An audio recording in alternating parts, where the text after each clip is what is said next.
Well, folks, welcome to one more edition of Politics and Random. Egberto Willis, host. Thank you so kindly for being a part of the show. Welcome, welcome, welcome. We have a great show for you today. 3 videos that I want to really expand on. Thank you again for being here. Welcome aboard. Let's see who we've got early on. Deborah John from LA. Welcome aboard. Nanette Bird Smith. Hey, how you doing? E2247, A Brief History of Fascist Lies is Finchenstein, Companion Volume 2, From Fascism to Populism in History 2017. Brige MCP, Vent, Hardly Ever Seen FB Comments Only for YouTube is really annoying me. I hope they get it fixed sometime, my dear friend. E2247, Federico Finchenstein, explain why fascists regarded simple and often hateful lies as truth and why so many of their followers believe the falsehoods. A Brief History of Fascist Lies 2020. Let's get back up here to the top. Brother Rudnin he got his vaccination yesterday, have a bit of a sore arm, but no other symptoms. Feeling a need to catch up for missing yesterday's show. A few long ones this time. Hey, you guys have free will on this show, brothers and sisters, because it is your show. He starts, the vaccine hesitant on what changed their minds. Here's a thought. Offer 2 days paid leave for anyone who wants to get the vaccine so they can get it on a weekend and recover without worries of missing work. And add a day's paid vacation time to anyone who's already gotten the vaccine. If the Democrats enacted these measures as federal law, it would most certainly increase their popularity for many people. The facts about the vaccines, they're safe and effective. Their side effects rare and not life-threatening haven't been enough to persuade them to get vaccinated. Around half of all American adults are now fully vaccinated, and not all holdouts are hesitant in the traditional sense. Many are in the working class, say they don't have the time either to get the shot or to recover from the possible side effects, according to April of the Kaiser, I think that's a Kaiser something, reported by the Washington Post. Around half of adults who have not been vaccinated say they are worried about missing work because of side effects. Rates were particularly high among Black and Hispanic respondents who are likely to work jobs that lack paid leave. The problem is pervasive in inequality, not misinformation about vaccines. Very good point to give us there, and I think that's important, and I like that idea. Everybody should get a paid vacation day to do this. This is a transformational disease, right? Anyhow, second item from Michael. You've almost certainly never heard of the fossil fuel industry's biggest methane polluter, describing crimes against nature and humanity. Hillcorp Energy, one of the largest privately held explorer and production fuel firms, is the single biggest contributor to fossil fuel methane emissions. That's true even though 18 other companies produce more natural gas than it does, because its emissions intensity, a measure of pollution produced per unit of energy, is higher than those other corporations. You know, I didn't know that. In 2019, Hillcorp emitted 141,274 metric tons of methane. That's actually pretty high. That is nearly 50% higher than the firm next in line, Exxon, which is the nation's largest fuel producer. They need to be whipped. Well, they need to lose their licenses. GOP isn't going to meet us halfway. That's what we spoke about yesterday. Actually, that article from Common Dreams, I think, is where you got that. Top progressive presses Biden to cut off infrastructure talks with Republicans. You have to understand by now that Republicans are only playing at bipartisanship. I read that yesterday from Common Dreams. Last one, let's see. There's nothing complicated about that, what's happening in Palestine. I often wonder about this point. Is Israel-Palestine conflict really that complicated? The history tends to be cyclical pattern of reciprocal violence with only 4 steps. Israel gentrification program ethnically cleanses a neighborhood by stealing land and evicting Palestinians. Palestinians protest nonviolently and are met with shooting and brutality by militarized Israeli defense. Hamas fires rockets into Israel. Yeah, look. The complication comes from which side? Okay, Michael says, Egberto, mind putting this image on the screen? What is it? I'll check it out. Let's see what it looks like. Oh, yeah, I can put that on the screen. Let's go ahead and continue with what my other brothers and sisters have to say. Rudnin, you got all that will because you went for that vaccine. That is, we put all of that in there because of the vaccine, brother. You did the vaccine. That was great of you to go ahead and do that. E2247, fascinating, wide-ranging, hot new podcast with transcript began 6/1/21 by Heather Cox Richardson and Joan Freeman, historians. First episode is entangling alliances. Thank you for the heads up. Cafe now, now and then. Bridge MCP is in the house. Hey, y'all. E2247 says entangling alliances, understanding how democracy has and hasn't worked, helps us take advantage of now for a positive outcome. True, I will read it some other time. Yvette Avery Herod, afternoon PDR posse. Welcome aboard, Yvette. Yvette is our union activist. Love her. E2247, now and then podcast. I said that already. Let's see, what have I missed? I'm coming down the line. Michael, you got another long one. The Republican Party is stuck in the past. They've already lost the current generation. I have dreams. Hey, I have a good one for you guys. One of our first thing that we're going to show today on the show. You're going to see this high school young lady from near Dallas, Texas. Her speech was wonderful. We're going to talk about that in a little bit. So you're right about that. I'm terrified that if Mike... Oh, okay. Hey, by the way, that's what I'm talking about. It's amazing. Good minds think alike. E2247 says, I did that already with Federico. I did that with Nanette Bird-Smith. AVQ, just remember, they have a 200-word limit. All right, who else have we got in the house? Let's see. Okay, we're ready to get busy with the program. Hey, guys, thank you all for being here. Story, title of the show today, Jen Psaki, ridicules out of touch reporter. 2022 Democratic Landslide. We have got to will it. I mean, even my friends on the right, they want to see that. You saw all those Republicans that I placed on air.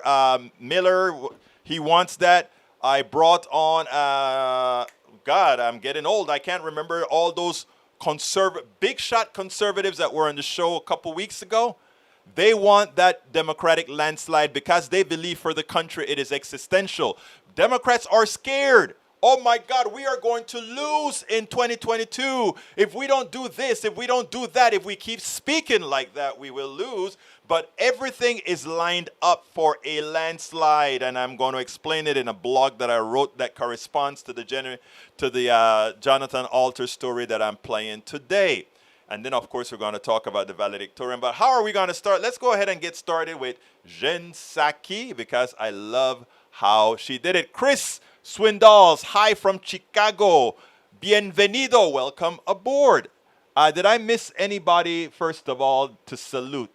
I like to make sure and salute all my peeps that come on board. Anyhow, let's go ahead and talk about Jen Psaki. Love her. Once again, the White House press shows that, look, there are a whole lot of people in there asking silly questions, right? But this one beats them all, and I couldn't believe it as I heard it. This reporter is asking, what is Biden going to be able to show to the people likely in the midterms that he was a successful president other than having solved the coronavirus issue and getting the country back on track and making sure people are vaccinated? What else is he going to be able to show Americans that he was an effective president? I want you to see how Jen Psaki handled it. She handled it perfectly. It's like, lady, are you that silly? Really? Check it out. I guess just the question is, how are you going to show voters who are trying to decide if Biden was an effective president beyond the falling virus numbers that his approach is working? Beyond falling virus numbers? Beyond getting a global pandemic under control? Well, I would say, and from polling and from what the American people care about and are focused on, getting the pandemic under control, ensuring that we're saving tens of thousands, if not hundreds of thousands of lives, making sure that the majority, more than 70% of people in this country are vaccinated so that they can return to their normal lives, which means returning to their jobs, kids returning to school, seeing friends, going to concerts, returning to life pre-pandemic. That is the number 1, 2, 3, 4, 5 issue on everyone's mind. That has been the president's focus from day one and absolutely how he has spent the majority of his time to date. One other question.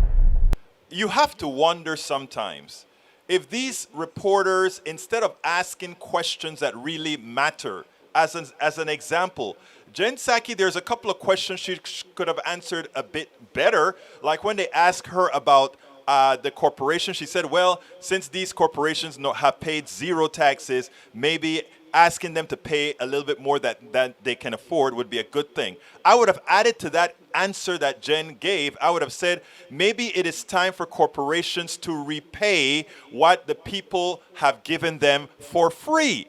In other words, all those people that have worked for these corporations for ages, they could have paid back some to make sure they had better lives to continue doing the work that they do. But when you have them asking silly questions that have nothing to do with what makes life better for Americans, with how is he going to prove after doing a good job with the pandemic that he's actually worthy? That's a silly question, and I think Jen handled it just fine. Okay, Michael Rudnan seemed to not believe that was a silly question. And let me tell you why it was silly and understand where I'm going to go with this, because this is very important. Here's why the question was silly. Here it is, a reporter, a mainstream reporter, has fallen into the right-wing dilemma, the right-wing modal. Let me explain why.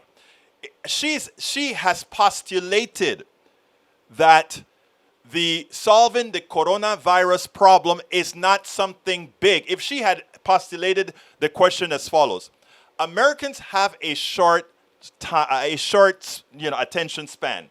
We know that what President did by solving the coronavirus problems, nothing else could have moved forward absent solving that problem. Nothing else can move forward absent all these issues. Is he going to promote or make notion of all the things that he has done? But again, in the way the question was asked, it's the typical right-wing modal that then gets into the ethos of, oh, so the only thing he did was solve the coronavirus problem. Well, the press is our fourth estate. The press is there to inform. The press is not there to say, so he only solved the coronavirus problem. It's like he solved a major a human existential issue. But when the reporter dismisses it, they fall into the same category that Michael Rudnan is talking about: the uninformed, low information voter. And how did they become uninformed and low information? Because we have a fourth estate, the reporting side, that doesn't do its job. They ask silly questions like what we just heard. That's what I mean by silly question. I understand where you're coming from, Rudnan. You want to say, well, we know that people have a short attention span, so it is a question. The question was wrong. The question should have asked, we know that what he did was very, very important, and we could not have moved forward absent that, and then moved on from there. So that's what I mean, my brother. That's what I mean. Okay, let's continue with some questions before I move forward, because sometimes I miss that link there. Okay, let's see. E2247, just remembered you have I saw that already. Michael, glad you got vaccinated. I got that. Should they get a day off voting?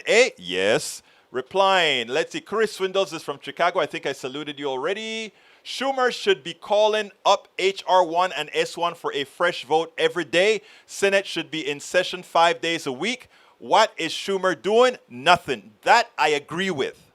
E2247, I agree with that. Now, but I disagree with your conclusion. We are going to lose 2022? No. Actually, we can use the filibuster to win 2022. I want to give you some notions here, all right? Everybody's scared about all these voting restrictions that are being passed, right?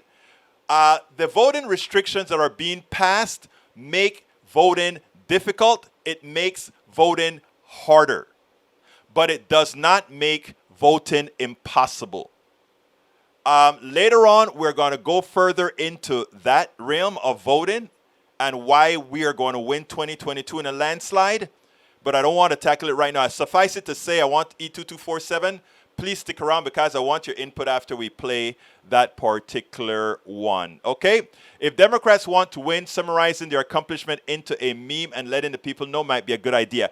100% agree with that, Rudnin. 100% agree with that. And I think one other person that does a good job generally in that is Jen Psaki.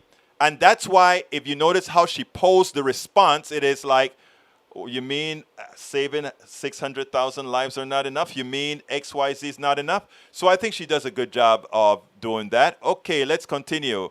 Para ver. You'll pardon me, but for most people I've talked to, the pandemic isn't their top political issue. It's not even top 3, living wages, healthcare, and global warming. It is that way now. When people were dying every day in droves, that was the only thing on people's minds. That was the only thing that I could really think of, being locked up, that not being able to go. That was the only thing on people's minds. Norman Reynolds, the question is being posed is based on expectations of competency. This type of question is a type of Stockholm syndrome and forgetfulness of the previous administration. Norman, you hit the nail on the head. Exactly. And let's continue. Deborah Johnson, no, Democrats, I'll lose Biden. Don't get rid of filibuster. Pass election laws, minimum reparations, all that good stuff. Isabel, teach, brother, teach. Tratando, I'm trying my best, Isabel. All of us teach each other. That's actually what the case is. All right, Tom C. Biggest Biden accomplishment might be getting rid of the filibuster so other Democratic priorities, such as infrastructure, minimum wage, voting rights, climate change, are passed. Yes, that's true. But Manchin and Sinema supposedly are immutable. So if that is the case, and we can't change their vote, what is the next best option? To use the filibuster as the reason for us to elect a new senator to get rid of Rubio in Florida, and to get a couple more senators. This is our year to get more senators, actually. So we can actually get 2 more senators. And there's another thing that nobody's thinking about right now, right? And that is, have you thought that there may be an Alaskan defection? I've been thinking about that based on the wording that's coming out of the Alaskans' mouth.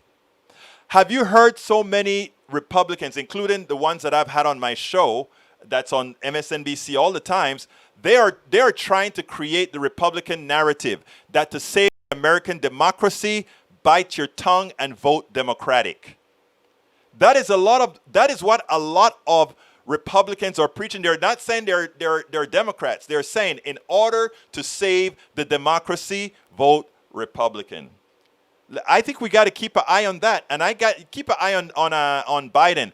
I don't know what goes on. Let's see if we may be getting something there.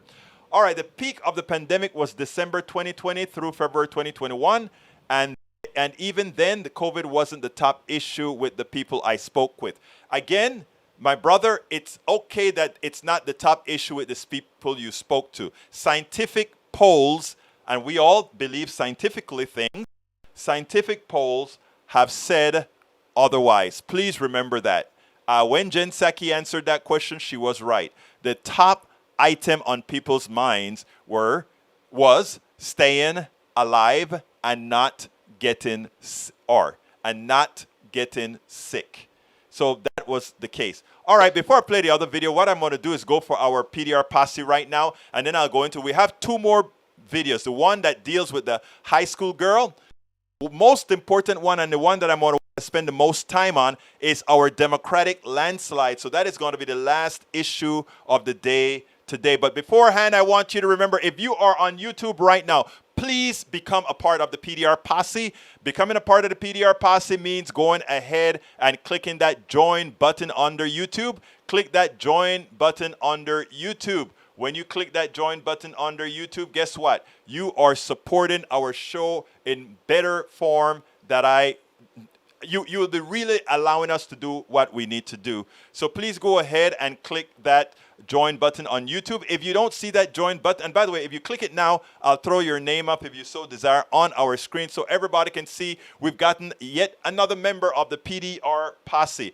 If you are on YouTube, on Facebook Live or Twitch or some other network, or if you're listening to the podcast, you can still become a member of the PDR posse by going to politicsdoneright.com/YouTube, politicsdoneright.com/YouTube. I urge you to do so. We need 1,000 members. We're just at about 270 something right now. Without your help, we can't do this. So please become a member of the PDR posse. Alternatively, we also need 1,000 members on Patreon. You can become a member on Patreon by going to, let's see, politicsdoneright.com/Patreon, politicsdoneright.com/Patreon. Patreon is spelled Patreon, Patreon, politicsdoneright.com/Patreon. You can also support us via PayPal, politicsdoneright.com/PayPal, politicsdoneright.com/PayPal. Another way to support us on YouTube is to just give us a super chat. There are many ways to help us keep doing what we're doing.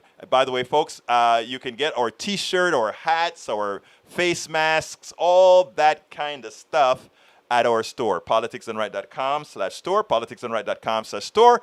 And you can get all of our books, and it's those books that you are seeing on screen right now, those books that you see on screen.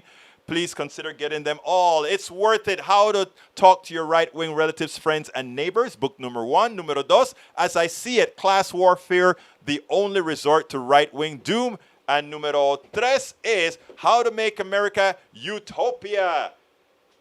Take away the economy from those who rigged it. And by the way, I finally got the books, the hard copy of How to Make America Utopia in stock. So therefore, I'll be sending Bridge MCP her new book, as well as another person that I don't have in front of me right now, who also won based on what Tom C. provided. Thank you so kindly. Let's see, Egberto, chapter 2 of your work covering the coffee project positively affects the political climate today. Such efforts should be promoted. That's what we try. Thank you so kindly. Lived It just gave us a super chat. Let's give a big cheering to Lived It. Lived It, we could not live and do this without you. And we are going to place you on the screen as soon as I can as soon as I can do two things at the same time. I'm going to put you on the screen. But I like to make sure to honor all of you. But for those of you who make that extra step to say, I am going to be part of the solution, Egberto. I am going to help you do what you're doing because I can. I mean, there are some people that are watching that they are in dire straits. I know that. We love everybody and we understand what's going on in this country. Those of you who are able to help, I honor you. I thank you. I tell you, you are responsible for ensuring that this message gets out there. So Lived It. Thank you so kindly. And I think you should be seeing your scroll on the screen pretty soon. Anyhow, we're going to be going to the next video. But before we get to the next video, I want to tell you how to take a look at this. In Texas, for those of you who are not in Texas, we have the most draconian government in Texas, okay? Our legislature is, I consider them no better than murderers. They understand that by not giving the Medicaid expansion to the Affordable Care Act, that many Texans will die, yet they still do it. They understand that by not giving certain breaks to schools, that the kids will not learn. They understand all these particular issues, yet they continue to do it. So folks, oh great, thank you. The duck that quacks just gave us a super chat as well. You're a wonderful person as well. Thank you so kind. So let's go ahead and do the video with the lady, and then we'll return and we're going to put you in that screen as well, my brother. Let's go ahead and do that. This morning I woke up to a story that made me a very happy person. You know, many talk about youth and how irresponsible they are and they're not doing the things that we used to do. Of course, I never buy into that. The fact of the matter is many of us that are older haven't left a better place for our youth. But, you know, we have a Republican Party in Texas right now, a draconian party that's passing draconian laws, laws that attack women's right to choose, laws that attack people's rights to vote. And you know, so often the older folks just let things happen. Well, here is this young woman, Paxton Smith. She's a valedictorian at Lakeland High School here in Texas. And she has her speech that's approved. You know, in Texas, you've got to get your high school speech approved before you can actually say it. Well, she got it approved. And she goes home, and she's bothered by the draconian laws that's passed by Texas. And she thought to herself, I am only 18 years old. Suppose if for some reason I'm raped, I have no recourse with my own body. If for some reason my finance tells me I have no recourse, some other guys, a whole set of draconian guys are going to make the choice for me. I have no rights according to that fulfills the will of my own body. Are there any laws against men that prevent men from doing as they will with their bodies? I think not. This young valedictorian just leaving high school had a prescient message, and she decided she wasn't going to give her speech that's approved. She was going to give the speech that the platform that she had would give a hell of a bang for the buck to really get at the draconianness of who our current Republican legislature is. And here's a snippet of her speech that's pertinent that I found on Twitter. Check this out, and then let's go ahead and take it on the other side. I have dreams and hopes and ambitions. Every girl graduating today does. And we have spent our entire lives working towards our future. And without our input and without our consent, our control over that future has been stripped away from us. I am terrified that if my contraceptives fail, I am terrified that if I am raped, then my hopes and aspirations and dreams and efforts for my future will no longer matter. I hope that you can feel how gut-wrenching that is. I hope you can feel how dehumanizing it is to have the autonomy over your own body taken away from you. And I cannot give up this platform to promote complacency and peace when there is a war on my body and a war on my rights. A war on the rights of your mothers, a war on the rights of your sisters, a war on the rights of your daughters. We cannot stay silent. Exactly. We cannot stay silent. Let's listen to Paxton Smith. Democrats so far has gotten that voter bill on hold with their antics, necessary antics. They did the right thing. They fought. Let's fight like Paxton Smith is, that say, I'm not going to do the norm. I am going to break the norm to ensure that I allow no one to take my rights. And if they do, the great thing about it, Paxton Smith is a young woman. She is our future. And the great thing about Paxton Smith is she is also a voter. And she is one of our upcoming voters. She is the future. Our young people like this will make a difference. A dying breed of evil, draconian men are on their last leg. Absolutely so. And we need to give a big thank you to the Duck That Quacks. July and August 2021 help you out, EW. Make electric. Drive electric. Another South Carolina thanks to Solar PV. Gets 5% back with Discover on South Carolina till 6/30/21. Listen to brother the Duck That Quacks. Anyhow, wasn't she, first of all, guys, for those of you who just listened to this young lady, wasn't she inspirational? Wasn't she inspirational?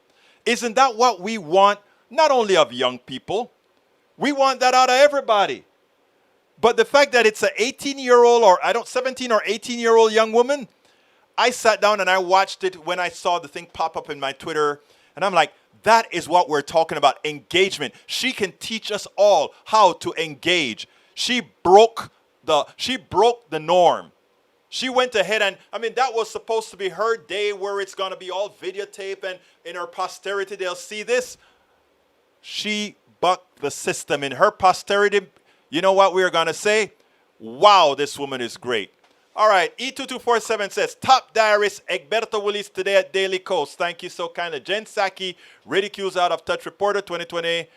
To Democratic Landslide, Valedictorian slams Lege. Yes. I love Daily Coast. I've been a contributing editor there for several years now. In fact, Marcus Merlitzes is my buddy. I haven't spoken to him in a while, though, but, we spoke quite a few. Anyhow, let's continue. AVQ lived, and by the way, AVQ, I understand what you're saying, Michael Rudnan. I understand. We have to go where, and it's something that we talk about all the time, right? We have to go where the people are. You're right. And for many people now, and as you said back in December, you still saw only 20% was the item number 2. It is true. We have to get to people where they are. What we don't need, Mike, and everybody that's listening, this is important for you to get the distinction on what I'm trying to point out here. We don't need the genesis of the false narrative starting from the reporter. The genesis, the beginning of the false narrative of how important the pandemic resolution was should not begin from a mainstream reporter, because they know the truth and they should be the ones saying, had the pandemic not been resolved, we could not have handled, the economy could not have come back. It is their responsibility to inform us on those issues. Instead, it was what she did was set a false narrative implicitly. That's what my concern was, my friends. Okay, let's see. Thank you for sharing my diary on Daily Coast. Yeah, it's a top diary today. A couple of them I think were the top ones. Super chats, not South Carolina. Too funny. Oh, super. I'm getting old. What can I say? Kathy Pascal says, Kathy, great donor. I think I forgot to send you a little thank you notice in Facebook. Had it on my list, didn't get it done, but thank you for constantly being a good supporter. Kathy Pascal, I am 71 years old, and maybe we need to remember the reason medical abortions came to be, to stop illegal or self-abortion with women dying. I can't believe I'm still protesting this BS. Kathy, you're 71. We are continuing the fight because you know what, Kathy? This is something that you have to repeat over and over and over again. I don't remember where I heard it. Somebody said it. But they always say you don't get democracy and then you sit back and live in democracy. You don't. Okay? What you do is democracy is something that you have to consistently work on, work for. And that's what we're doing. Working for democracy consistently over and over again. It's a never-ending battle because those people who would do evil, those people who would do wrong, they are always trying to find the cracks that allow them to get in. So that's our job.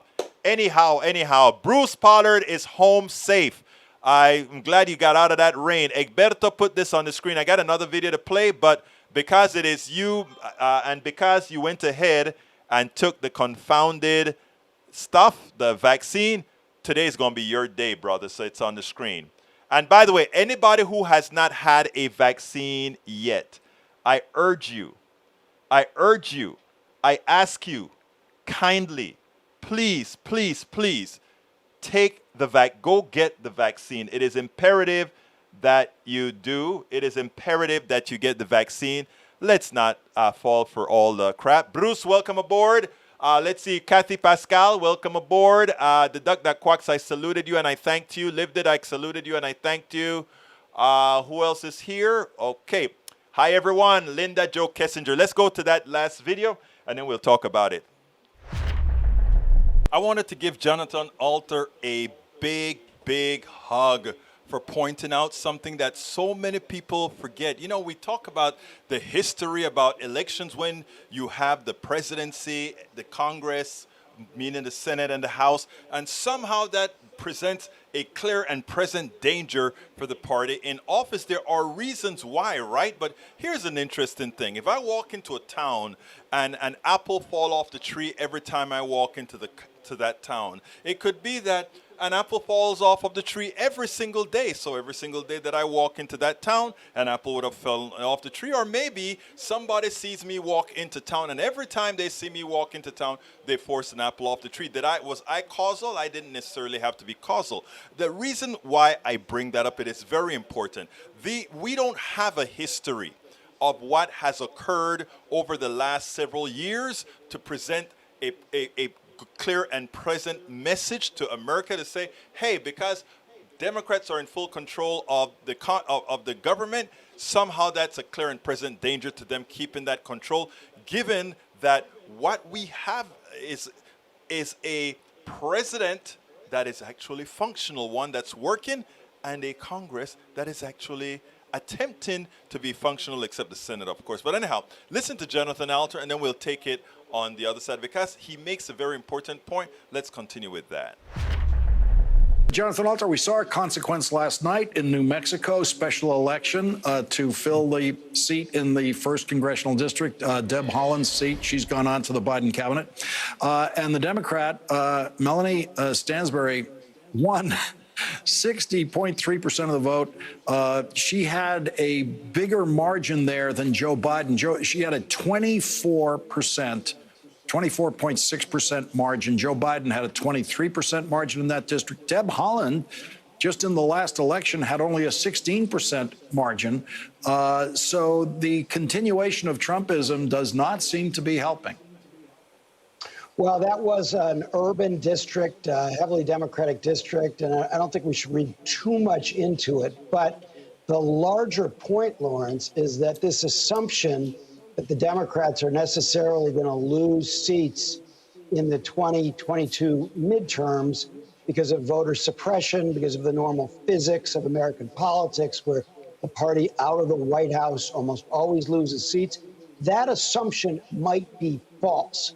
And the reason for that is some of what Zerlina was talking about, that, you know, disgust with Trump is still alive in the land. And also, when you try to take away people's right to vote, the backlash against that, the fact that for black voters, that their parents and grandparents in some cases died for the right to vote, you could see turnout in a midterm election that matches or approaches turnout in a general election, in a presidential election year. And if that happens, if the midterms approach presidential level turnout, it's a blowout for the Democrats. Now, like I said, there is no history for the confluence of events that have occurred and that are actually occurring. You know who really knows that we have a potential for a blowout? That is Republicans. That is why they're trying to stifle the vote. But as Jonathan said there could be a huge backlash, and there would likely be a huge backlash, because here on the ground, an activist that we are here, we are seeing that the people are already starting to ensure that people know that that people are trying to take their votes away. So they've already started to activate. It's deeper. We have one of the reasons the Democrats didn't do as good or as well as they would have liked to do is because, again, the pandemic didn't have that touch, didn't allow that person-to-person touch that the Republicans did, because of, we know how they think. But anyhow, as it turns out, the history does not match what many fear. The Republicans understand that they're in danger of a blowout, and that's why they're trying so hard. But most importantly, what we have to not do is create a reality that's not there. In other words, we should not create a narrative that gives people the impression that it's already cooked, that we're going to lose seats. I'm going to tell you what I think. I think we have the potential, as Jonathan Alter just said, to have a very effective blowout. Mark my word. Okay, and I stand by that. I think we have the potential for a blowout. Hey, Bruce, many thoughts. Your KPFT session was good. What did you mean by our area had more influence? All right, I did 2 shows today because at noon, and by the way, my KPFT show is no longer on Tuesdays at 3 at the same time that I'm here. So I am on I'm on at noon Central Time on KPFT 90.1 FM, also at kpft.org. I'm on air at noon on Thursdays, every Thursday at noon.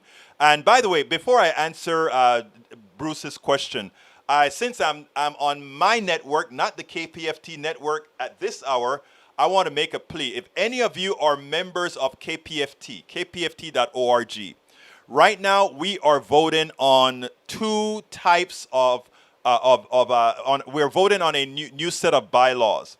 Let me first say, everybody at KPFT, that radio station, KPFT 90.1 FM Houston, a part of the Pacifica Network, KPFK, WBAI in New York, KPFI in California, in Berkeley. All these people that are at these stations, these are all public stations, right? Ours in Houston is a 100,000 watt transmitter all over Southeast Texas. These people love the station. They love doing this kind of work that I'm doing here and playing music that other people don't play.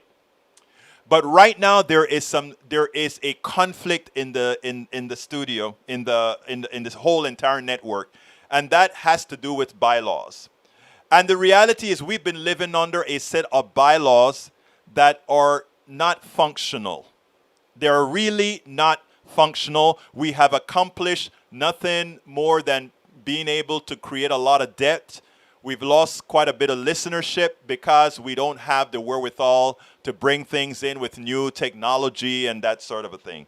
So a group of folks figured they will come up or attempt to come up with a new set of bylaws that reduces the size of these different boards into something that everybody votes for, but that you have more control over. It's all democratic, direct control, as opposed to right now, which is sort of like the electoral college. You elect somebody who's going to elect somebody for you. We now have we're looking for direct elections, but for a smaller number of people, which would make things more efficient. If you are a KPFT member listening to me right now, or a Pacifica network all over the country, meaning New York, California, Washington, D.C., if you are in one of our networks and you get that in your vote, I ask you, based on your trust in what I'm saying, to please support the new deal. Please support the new bylaws. That will take us out of the dilemma that we're in right now with regards to debt, and it'll give us a bigger footing where we can actually move the whole network, that whole station, push it forward. All of us who work for that station work for it on a volunteer basis. All people who donate to KPFT, all those monies goes for keeping the transmitter up, keeping a treasurer to take care of the monies that they collect in donations, and other things of that nature. But all of us work for free at that station. We all love it. Whether we agree or not, we all love what we're doing. So I just needed to interject that because of what Bruce brought up on KPFT. Now, Bruce asked, what do you mean by our area had more influence? I think you're talking about the interview that I had with the chair of the Democratic Party in Harris County. Harris County is considered a bellwether county. In other words, the structure of Harris County kind of give an indication as to where the country is going based on its demographics, based on how things are laid out. That it has been known as a demographic in the country. There are two other counties. I think there's one in Ohio and one somewhere else. I don't remember where. But we are a bellwether county. And that our bellwether county, which has a whole lot of Republicans, a whole lot of Democrats, a whole lot of independents, that we are trending so blue so quickly tells a lot about where the country is going. And that is why Republicans are in a panic. Because as they see their dwindling numbers, people who want to say they're registered voters, and And I explained it in the blog that I wrote for this particular piece here. What I'm going to do is I guess I can. Oops, I didn't put it on the screen, but I can get to it anyhow. What happens, folks, is the following: they can see the future, and they had one shot of 10 more years of life, and that is in redistricting for 2022. Think about this. This is their last straw, but this last straw gives them 10 years if we don't do our job. Okay? It gives them 10 years if we don't do our job. As a bellwether county, so the bottom line is we have got to defeat, and again, look, these laws are going to pass. A lot of these voter suppressive laws are going to pass. What we have got to do, however, is go around them. Meaning, we have got to talk to the people, approach the people, make sure that they go through that extra effort to vote. I mean, they're not losing their right to vote. They're just making it very difficult for some people to vote. All right, let's continue here. After January 26th, let's see. We have E2247H1 must pass the Senate. We hope, but it may not. Bruce says, but maybe have to sell a station. Yeah, we may have to sell a station or two. But the only one that we really own, the building and property and everything, I think our station is probably worth $1.7 million or something for the property, and the house is useless. They'll just tear down the house where we have all the not the transmitter, but all the studios and so forth. That probably would be gone. Let's see. Biden get the joy out of post office. Yes, we should. Bust Flynn back to private and remove his 3-star pension. I love that, E2247. Bruce Pollard said, okay, got it. It sounded like you meant our zip codes had more influence in the Democratic Party. No, we don't, actually. We probably have less influence in the Democratic Party, if you ask me, because, well, 77345 definitely doesn't have a lot of influence in the Democratic Party because we're a pretty red area. Who is our congressperson? Crenshaw, my congressman, Crenshaw. Wow, I forgot it for a while. Anyhow, so that is where we're at. Let's see what else I have here to if I have anything to answer you. But in the blog post I wrote, right? I want to read a piece of the blog post. Too often, we succumb to narratives that are based on all the wrong parameters. Democrats are poised for a 2022 blowout. Jonathan Alter is on point. And again, remember what I said. You know, I called it. Let me finish the blog and then I'll explain further. I have been waiting for a bold pundit to go on national cable TV and say what Jonathan Alter and on Lawrence Donald panel said. We need more progressives to get on TV and repeat ad nauseum. Too often we create self-fulfilling prophecies because of unjustified fear, poor analysis, and false equivalencies. The narrative that most in the political punditry and journalism have been that Democrats will lose the House and maybe the Senate. Steve Kornacki did not make it any better with his chart. And let me put his chart on the screen because it's important that you see his chart. Steve Kornacki didn't make it any simpler with his chart because he shows that most of the times we lose. Whoever is in control of all three branches of government, the next election they lose. Right? Note to Steve, it is not about defying history, but leaning into reality. Here is the deal. The Republican base is shrinking indeed. 74% of Republicans are still Trump sycophants. It is also true that a Republican likely cannot win Republican primary by defying Trump. But let's remember basic math. Republicans only make up 25% of the voting population. This means that Trump's real support is only 0.74 times 25%, which turns out to be about 18.5% of the population.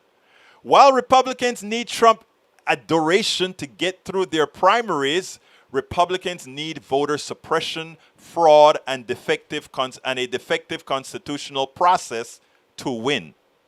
So let's do our job and prepare the path for a blowout.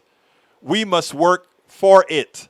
But remember that there is no historical context of a party led by a twice impeached, lying, unpatriotic, incompetent insurrectionist instigator orchestrating a win. And that's the way it is. So we can lose only if we choose to lose.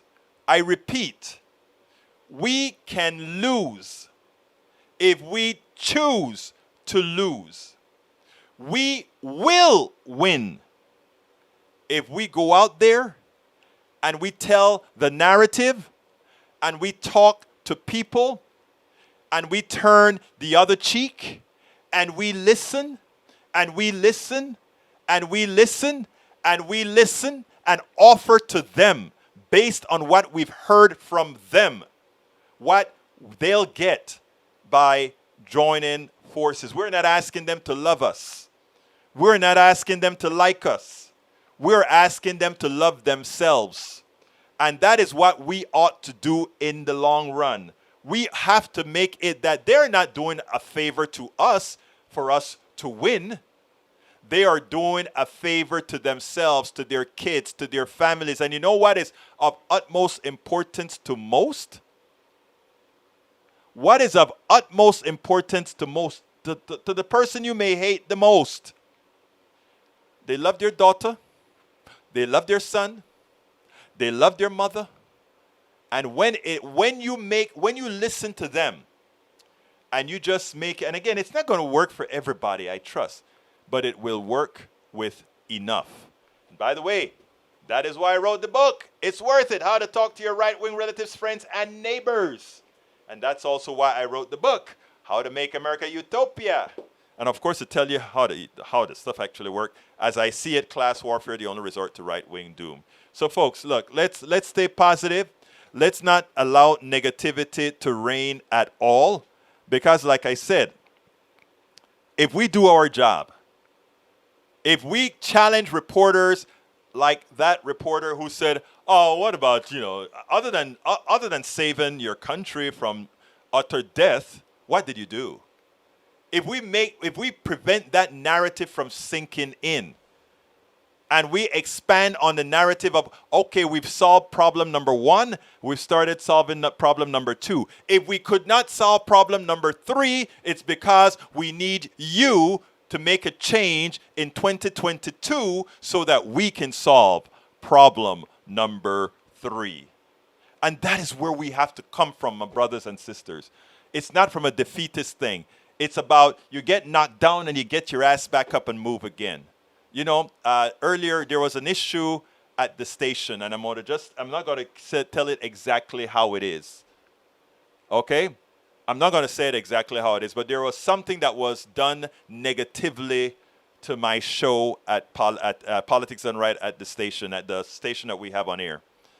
And we solved it to the satisfaction of everybody. But I had an option. I had an option to, one, go batshit crazy and just throw my hands up and say to hell with everything. After all, you are my peeps, not the station. You are my peeps. That was one option. But I also understood that this was a learning moment, not only for me, but for everybody. Right? And that's what we did. You have 2 choices to make in life. The easy choice is always to throw your hands up, move on, things never change, and we always have the problems. That's why we still have racial problems, even though racism is stupid. There isn't a race. That's why we still have so many problems, because we are generally so fearful to go straight at the problem. Our problem right now is the right wing, and a lot of our friends and families are right wing. Do we just throw up our hands in the air and say to hell with it? I don't care anymore. I don't have time for this. Or do enough of us, and notice I didn't say all of us. For some people, it is just too damn stressful and can cause health conditions. But for those of us who can, what do I always say? it's worth it. It's worth it. It is worth it. And because eventually we're going to create utopia. I believe these things because I see these things happen in little strides, okay? I really do see them. Okay, I got to get out of here. So my quick tip again, folks, please, please, please, if you are on YouTube right now, click that join button. Help us get the message out, please. Click on this button and get that join button on YouTube. If you're on YouTube, click that join button. Please become a member of the posse. We need you. We need 1,000 members. We're at 270 something. We need 1,000 members.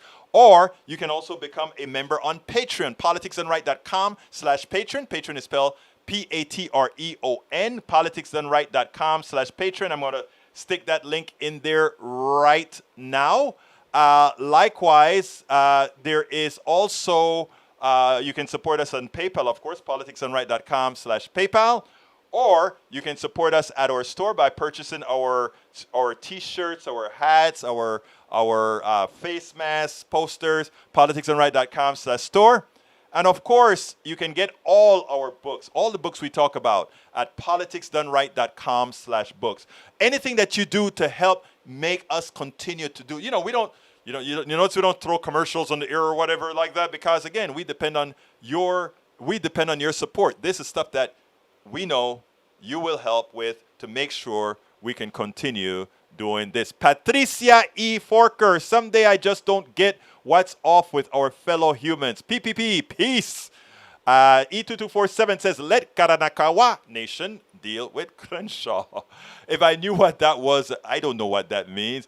Deborah John, Egberto, there's nothing you can say to convenience these radical Republicans, but some you can. Some you can. Some you can. Some you can. You don't have to if you can't, but some you can. And I won't give up. Okay, folks, I got to get out of here. My name is Egberto Willies. This is Politics Done Right. Love you all. Again, love you all. Respect you all. Honor you all for sticking with me, for staying here with me.